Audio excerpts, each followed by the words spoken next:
ధన్యవాదాలు మిత్రులారా.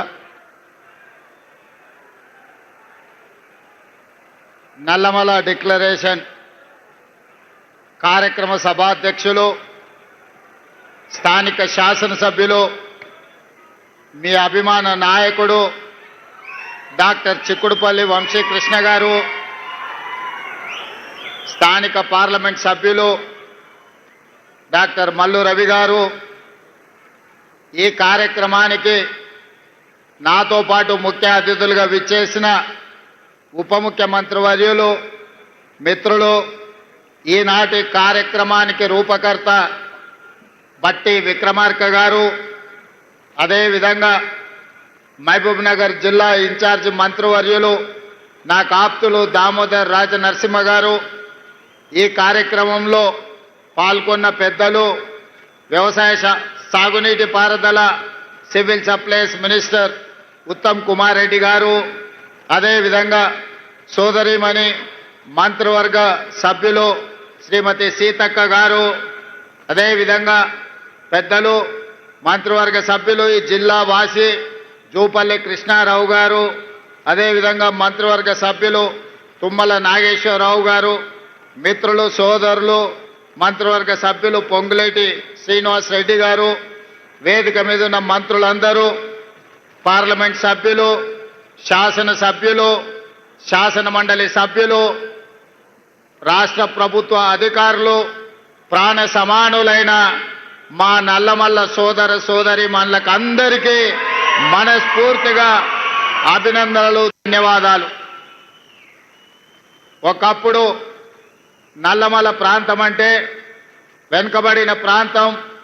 ఈ ప్రాంతం అభివృద్ధి చేయాలి అనంటే ఎవరి తరము కాదు, ఎవరో నాయకుడు వచ్చి ఈ ప్రాంతాన్ని అభివృద్ధి చేయాలన్నట్టుగా మాట్లాడేవాళ్ళు. కానీ ఈనాడు మీ అందరి ఆశీర్వాదంతో, మీరు అభిమానంతో గుండెల్లో పెట్టుకొని భుజాల మీద మోసి కొండారెడ్డిపల్లి గ్రామం నుంచి ఈరోజు రాష్ట్రానికి నాయకత్వం వహించే తెలంగాణ రాష్ట్ర ముఖ్యమంత్రిగా ఇదే నల్లమల గడ్డ మీద నిలబడి మాట్లాడుతున్నా అంటే నా గుండె ఉప్పొంగింది, నా సంతోషానికి అవధులు లేవు. మన ప్రాంతం, ఈ ప్రాంతం నుంచి మహేంద్రనాథ్ గారు మీ అందరికీ తెలుసు, ఉమ్మడి రాష్ట్రంలో తెలంగాణ ప్రాంతం నుంచి ప్రాతినిధ్యం వహించిన మహేంద్రనాథ్ గారు నిజాయితీకి మారు పేరు.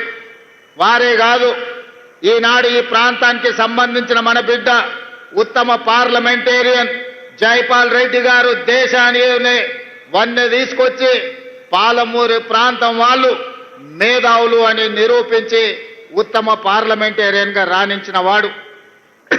వారే కాదు, మొట్టమొదటి హైదరాబాద్ రాష్ట్రం నిజాం సర్కార్ల నుంచి స్వేచ్ఛ వాయువులు పీల్చుకున్న తర్వాత ఏర్పడ్డ మొట్టమొదటి రాష్ట్రానికి ముఖ్యమంత్రిగా మన పాలమూరు బిడ్డ బూర్గుల రామకృష్ణారావు గారు పరిపాలనను ఏ విధంగా చేయొచ్చో నిరూపించిన బిడ్డ పాలమూరు బిడ్డ బూర్గుల రామకృష్ణారావు గారు. మరి అలాంటి పాలమూరు ప్రాంతమన్నా, నల్లమల్ల అడవి ప్రాంతమన్నా నాకు ఎంతో గర్వకారణం. ఎవరైనా నీది పాలమూరు అని అడిగినా, నువ్వు నల్లమల్ల బిడ్డవా అని అడిగినప్పుడు నాకు చాలా సంతోషం కలుగుతుంది.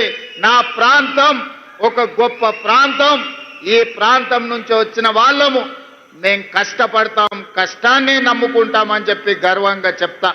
పాలమూరు జిల్లా అంటే ఒకనాడు తట్ట పని, పార పని, మట్టి పని, ఎక్కడికైనా ముంబై అయినా పూనా అయినా ఎక్కడైనా వలస పోవాలంటే, ఎక్కడ ప్రాజెక్టులు కట్టాలన్నా, ఎక్కడ తట్ట పని, పార పని, మట్టి పని ఉందంటే పాలమూరు నుంచే పిలిచేవాళ్ళు. అది మనకు అవమానం కాదు.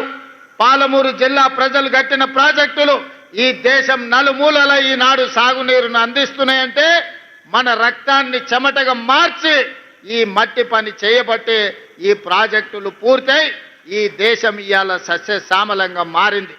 అదేవిధంగా సోదరులారా, ఇవాళ ఈరోజు ఈ నల్లమల అటవీ ప్రాంతంలో నల్లమల డిక్లరేషన్ మా సహచర మంత్రివర్గ సభ్యుల మధ్యలో ఈరోజు డిక్లేర్ చేసుకుంటున్నాము అని అంటే, ఆనాడు ఎన్నికల సమయంలో వచ్చినప్పుడు మీరు డాక్టర్ వంశీకృష్ణ గారిని 50,000 మెజారిటీతో గెలిపించండి. మళ్ళీ ముఖ్యమంత్రిగా ఈ ప్రాంతానికి వస్తా. ఈ ప్రాంతం నా ప్రాంతం.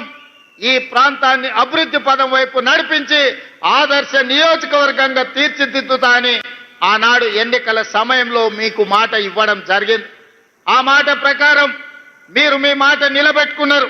డాక్టర్ వంశీకృష్ణను అత్యధిక మెజారిటీతో 50,000 పైన మెజారిటీతో గెలిపించి నల్లమల్ల పౌరుషాన్ని ఈ ప్రాంతం కాంగ్రెస్ పార్టీకి అండగా నిలబడుతుంది. ఈ ప్రాంతం వాడు ముఖ్యమంత్రి అయితే మా కష్టాలు తీరుతాయని మీరు ఆశీర్వదించి వంశీకృష్ణ గారిని గెలిపించారు. ఈనాడు 65 మంది శాసనసభ్యులు తెలంగాణ నలుమూలలో గెలిపించడం వల్ల తెలంగాణ రాష్ట్ర ముఖ్యమంత్రిగా మీ బిడ్డ ఈరోజు మీ మధ్యలో నిలబడి నేను నల్లమల